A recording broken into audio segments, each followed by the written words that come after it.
Vamos a recibir al psicólogo Enric Valls para hablar de un proceso por el que, bueno, todos hemos pasado o vamos a pasar a lo largo de nuestra vida, aunque no queramos, la pérdida de un ser querido y el duelo. ¿Qué tal, Enric? Muy buenas tardes, ¿cómo estás? Buenas tardes, Arantxa. Muy bien, hablando de un tema que creo que es muy importante y que muchos espectadores nos lo han pedido, ¿no? Hablemos de esto que está muy presente porque o lo hemos vivido o lo vamos a vivir.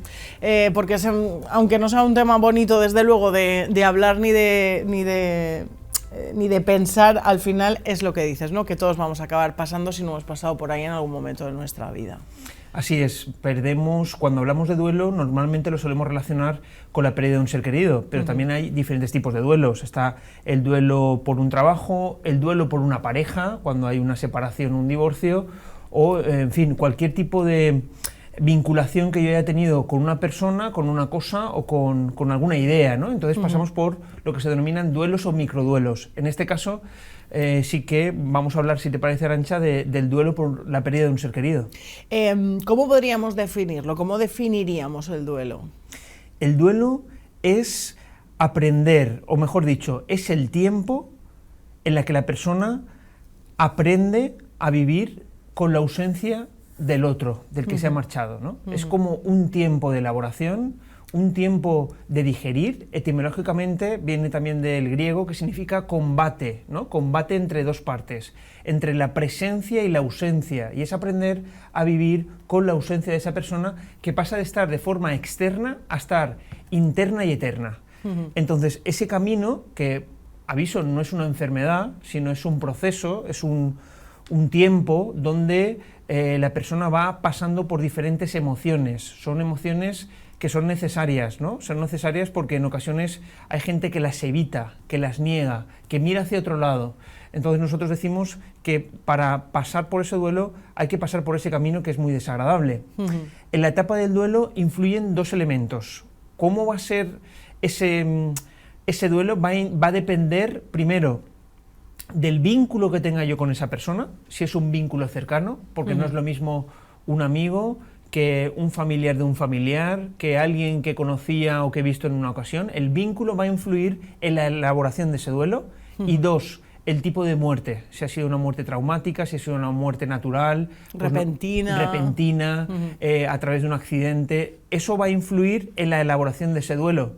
Y como digo, son varias etapas en la que, por ejemplo, si estamos en un proceso de duelo por la pérdida de un ser querido, donde este ser querido, por ejemplo, es un abuelo y es una muerte natural, por ejemplo, fallece a los 96 años, el duelo se va a dar, pero es distinto. Es distinto. O sea, no hay duelos ni peores ni mejores. Cada duelo es único e intransferible. Recuerdo hace un tiempo que estaba en grupos de ayuda mutua, donde estábamos tratando, eso significa, para que lo sepan nuestros espectadores, son personas que pasan por un proceso de duelo similar. Pues, por ejemplo, la pérdida de un hijo. Entonces estábamos en un taller donde trabajábamos la elaboración del duelo, y recuerdo que un padre salió, estábamos hablando del tema del dolor, y dijo: es que la pérdida de mi ser querido, en este caso de mi hijo, es única. Y otro decía: es verdad, porque mi duelo es distinto, cada duelo es único. Diferente. Por eso, cuando en ocasiones hay mucha gente que me pregunta recomendaciones, ¿no? ¿Qué puedo hacer? Que ahora un poco también lo hablaremos. Cada persona es un mundo. Sí que es verdad que la primera pauta que podemos decir es conectar con la emoción, no evitarla, no negarla, hay que gastar la emoción. Entonces, si a la persona le apetece llorar, tiene que llorar. Si le apetece estar en silencio, está en silencio. Hay personas que quieren pasar ese duelo acompañadas de su entorno más cercano, y hay otras que no. Hay otras que quieren estar solas. Porque tienen otro tipo de necesidad, ¿no? Porque Correcto. Es diferente cada persona. Es diferente. Has hablado de fases o etapas del duelo. Todo el mundo pasa por ellas, ¿no? De una manera o de otra. Bueno, no? sí que es cierto que los manuales nos dicen que, por ejemplo, un duelo, vamos a decir, natural o normal, es entre 6 meses y un año, pero yo no estoy de acuerdo. La experiencia profesional me dice que dependerá, como decía, de esa persona. Hay gente que la elaboración de ese duelo puede durar varios años, un par de años, 3 años.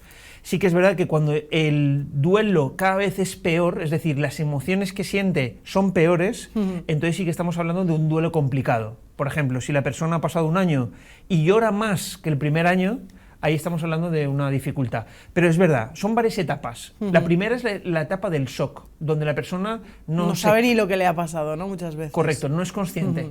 Que normalmente esa etapa de shock se suele, vamos a decir, mezclar con el velatorio, con los primeros días. Entonces la persona ahí no es consciente, está como en una vorágine.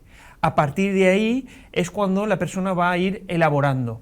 Puede durar un mes, puede durar 2 meses, puede durar 3 días, puede durar 15 días. La siguiente fase es la rabia, la ira, la angustia, ¿no? Donde la persona va conectando con esas emociones. Después de la ira viene la tristeza. Seguidamente, después de la tristeza, viene un poco la culpa. Y ahí vienen preguntas, ¿no? ¿Por qué? ¿Y si hubiese hecho esto? ¿Tendría que haber estado más tiempo con mi ser querido? Y después viene el inicio de la negociación con uno mismo y con el entorno, porque no lo hemos dicho, existe un enfado hacia el otro, mucha agresividad, mucha angustia y hacia uno mismo. Lo que siempre digo que hay que evitar conductas autodestructivas, porque hay gente que ese dolor no lo quiere experimentar y hace conductas que son tóxicas o hostiles, consumo de alcohol, drogas, negación de la realidad. Entonces, y después de la negociación pasamos a la aceptación. Tengo que decir que hay personas que sí que pasan por estas etapas y hay otras que no.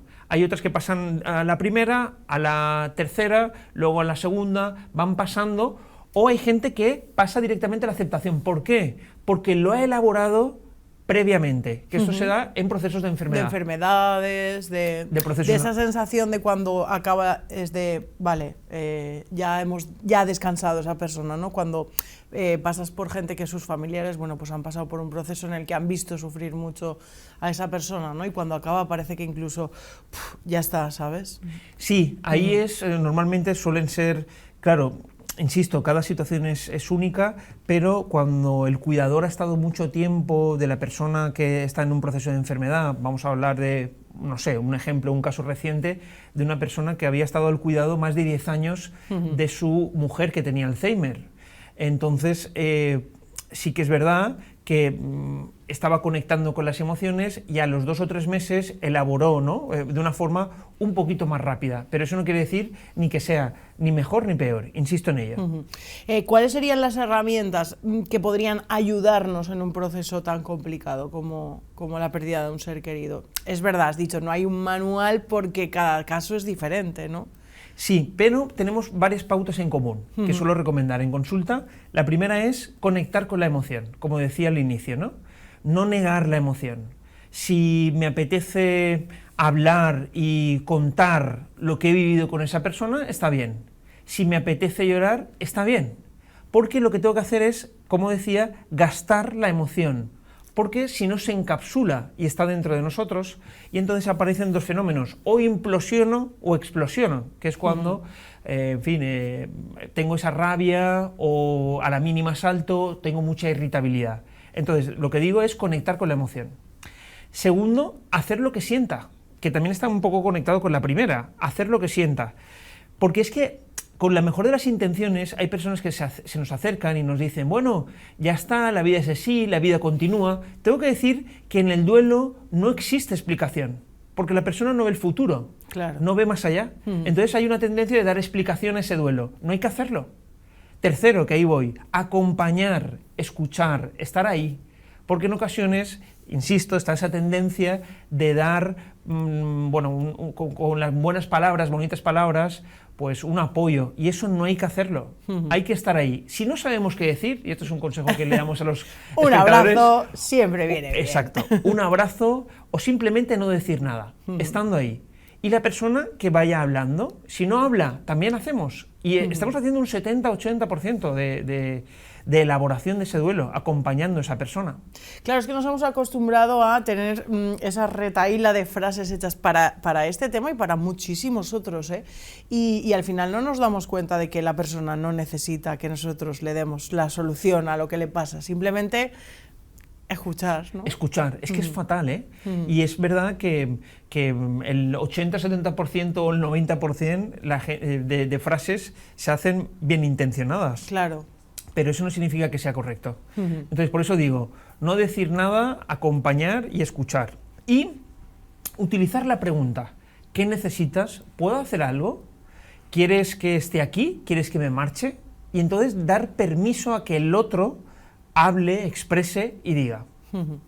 Enric, hay momentos en los que tenemos que pedir ayuda, ¿no? para estos temas. Por ejemplo, los grupos son una buena herramienta, ¿no? También. Sí, los grupos de ayuda mutua o los grupos suelen recomendarse cuando ya hay una complejidad en el duelo o con casos o situaciones de suicidio. También ahí se suele recomendar porque ese dolor compartido suele amortiguar ese dolor que uno siente.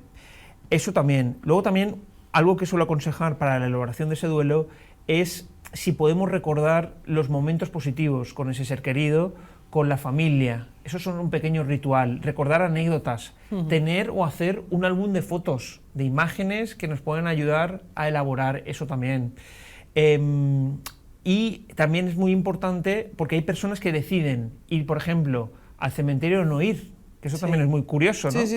Hay gente que dice, no, yo no quiero ir, no voy, y hay otra gente que dice, no, yo sí que tengo la necesidad de ir. Por eso digo que es muy importante no forzar ni ser forzados, ¿no? Porque hay ocasiones que la persona está en pleno proceso de elaboración y al tercer mes el entorno, la familia dice, bueno, tienes que hacer, sal, camina, pues quizá no. Es que está dentro del proceso de ese camino de elaboración. Eso es importante saberlo. Y que cada uno lo va a vivir de diferente manera y aunque, bueno, queramos ayudar, quizá lo que a nosotros nos ha ido bien o hacemos no es lo mejor o lo que necesita esa persona en ese momento.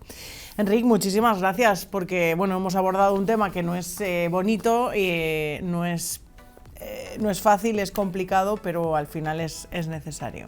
A ti, Arantxa. Muchas gracias.